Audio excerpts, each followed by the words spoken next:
Justice Ricky Nathaniel has a special interest in Malaysia. He is right. I do have a very, very special interest in Malaysia. And I have my reasons.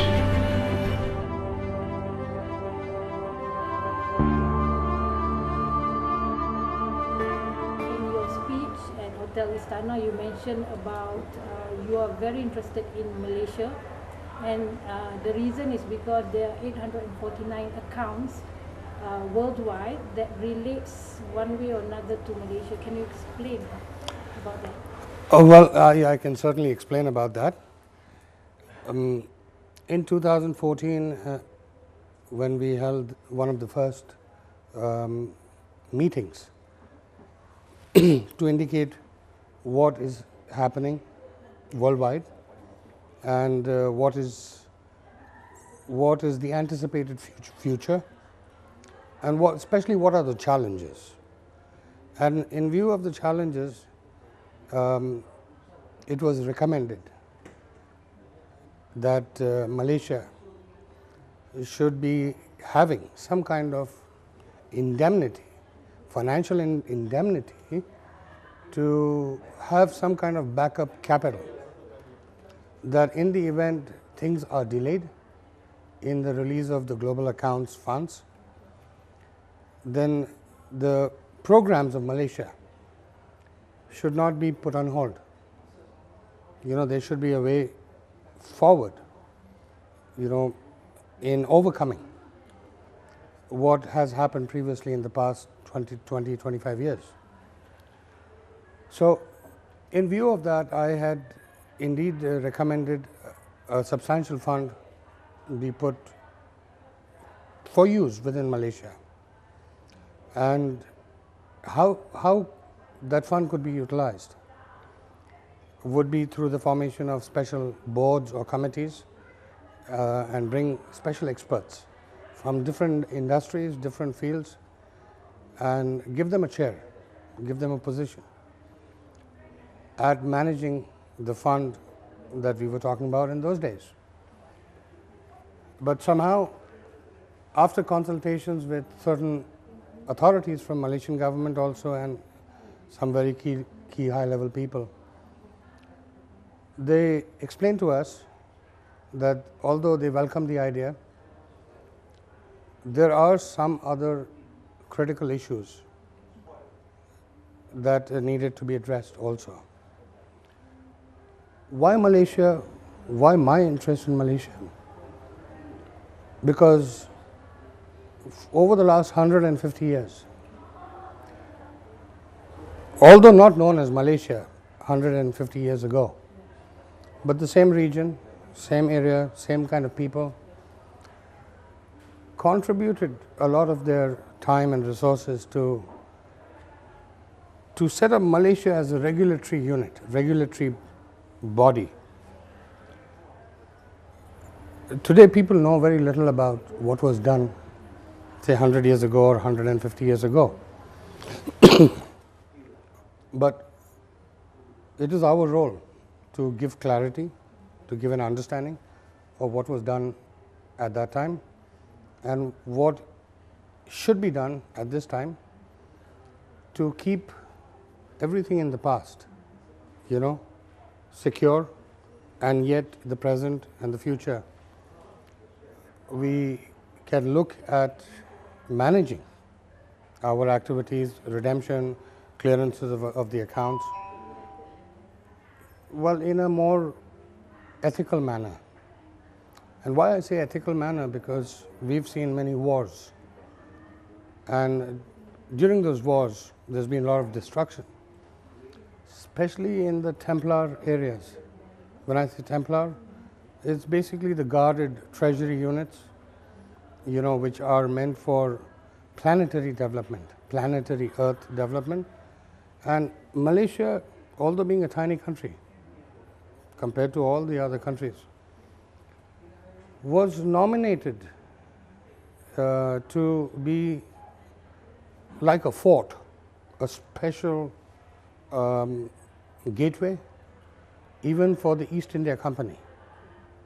I'm talking about East India Company with 700 years of history. So this area, the whole surrounding area of Malaysia, became something like a depository of paperwork, important legal text, legal litigature, and also fund management expertise that was brought into the region a long time back. Since we have studied in the international courts service, we have studied case histories, pertaining to wealth management, money, or how societies have changed, or what have been the contributions of the people and Malaysia. In my opinion, today is a very important occasion for me to address of this matter. It is not enough that we just give a small outlay of capital. Should there be delays in the system, everyone must grow. And because the Malaysian Central Bank and Malaysian government, although they have not admitted how much of the interlinkage they've had with the British monarchy, the Central Bank of England, the Bank of England, and the original banks that played a very important role, such as HSBC, Standard Chartered. Standard Chartered Bank played a very important role in amalgamating many accounts, and this was done through the Central Bank unit of Standard Chartered, also working with the Central Bank of Malaysia, Bank Negara Malaysia.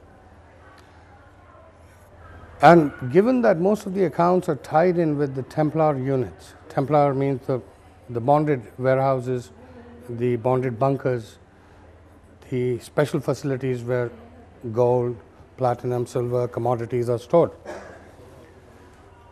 The backup coming out from these bunkers or through special families, and still descendants of that original 128 royal families are still doing the work.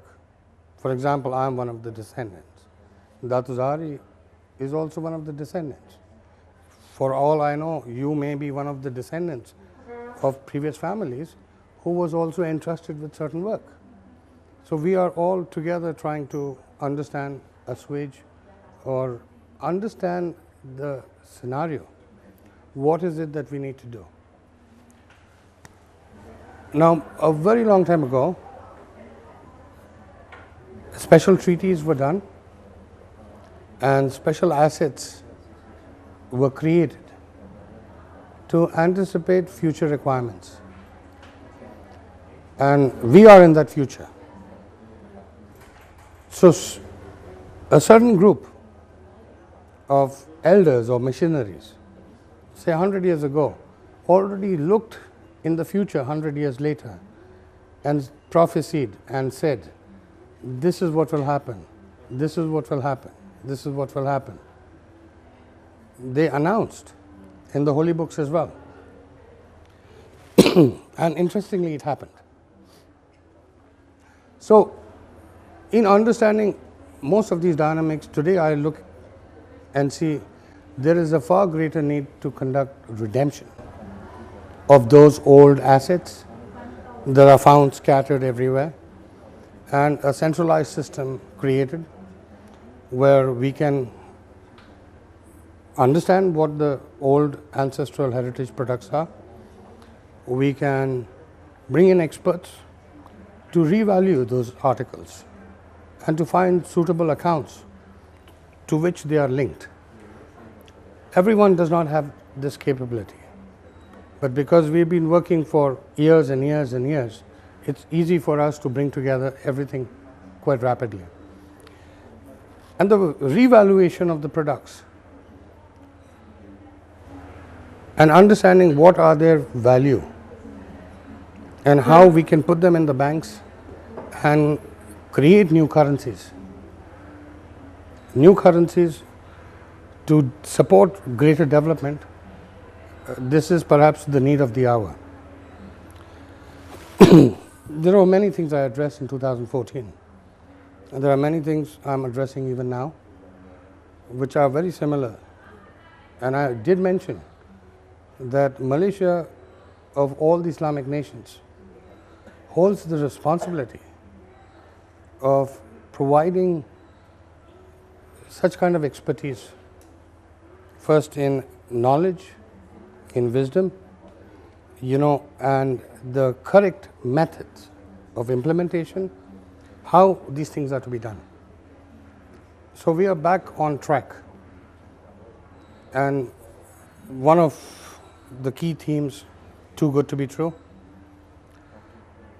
it just happens that what we consider this is too good to be true, we've made it happen. That's why our subject matter is too good to be true.